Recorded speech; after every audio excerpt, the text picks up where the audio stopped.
Gentlemen's time's expired. I'll now recognize myself for 5 minutes. And Madam Secretary, let me go back and correct something you said earlier. You when we were discussing coal, you said coal shutting down because of economics. It's shutting down because of the economics created by the Biden administration, and even further back than that, the Obama-Biden administration. But Secretary, my congressional district's home to the former gaseous diffusion plant in Paducah, Kentucky, which is undergoing cleanup by the Department of Energy.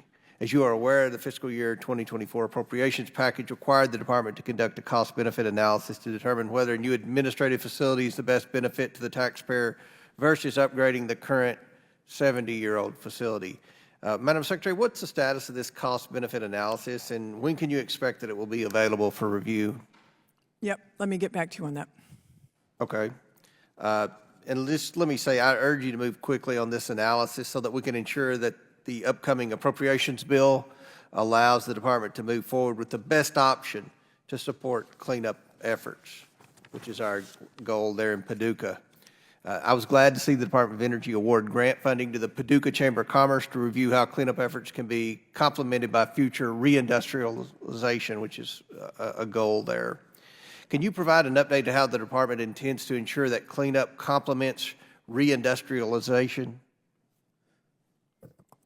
Well, you're talking about that site, Yeah, or in any general? site, At but any that site. one's Yeah, I mean, this great. is one of the things that I think was so important in the passage of the Inflation Reduction Act and the bipartisan infrastructure law, is that it gave us an incentive to be able to offer, for example, 48C tax credits to former energy communities or energy communities that were challenged.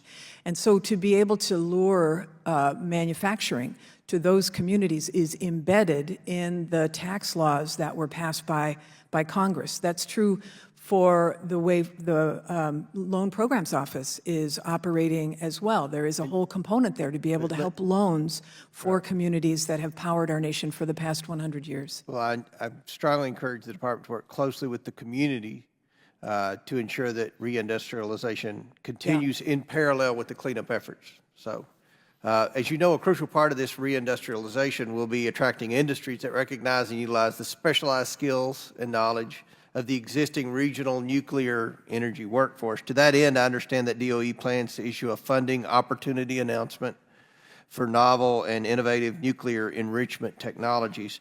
Given that DOE has had this funding for nearly 2 years, can you provide a timeline on when that funding opportunity might be released and when DOE plans to make those awards? Yeah, I have to check with our Office of Nuclear Energy on the exact timing on it, but I can get back to you. Will that FOA be tailored to encourage the commercialization of new technologies like laser enrichment? I will have to check with them to see what exactly they're contemplating. Okay, look forward to getting a response. In recent months, Congress has taken significant action to bolster the front end of the nuclear fuel cycle, including passing a ban on Russian uranium imports, passing the Nuclear Fuel Security Act, and appropriating $2.7 billion to incentivize the new LEU and HALEU capacity. Can you provide assurance that DOE will not establish criteria that would discourage or prevent new market entrants from participating in any competitive funding opportunities associated with this new funding? Sure. If we're putting out a RFP, we would make sure that it's competitive. We encourage all suppliers.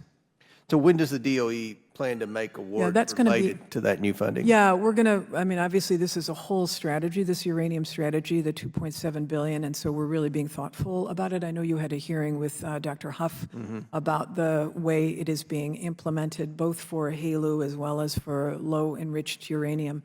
So we expect that in the next few months we will be able to have more to say about the sequence and the timing of putting out funding opportunities. Well, we'd like to work with you on that and have a community, Paducah, that is really ahead of the curve and working together. And I strongly encourage you. They've had a multi-year relationship with the DOE over the previous 3 or 4 administrations. So we think there's a lot of opportunity there to where the community can work with the DOE in lots of new opportunities for good paying jobs.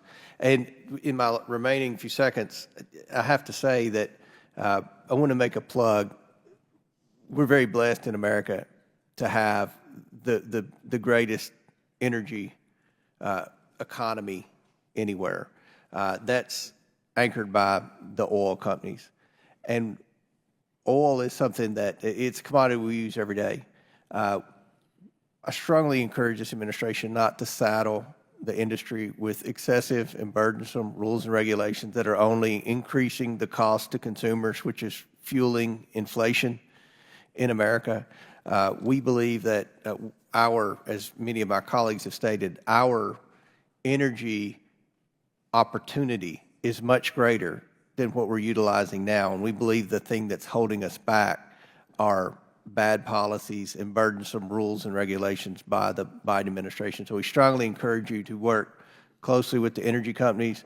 Not only do they provide tremendous energy for American consumers, they provide good paying jobs to their workers and pay a lot of taxes that keep our communities afloat. So I wanted to mention that because this was a energy hearing.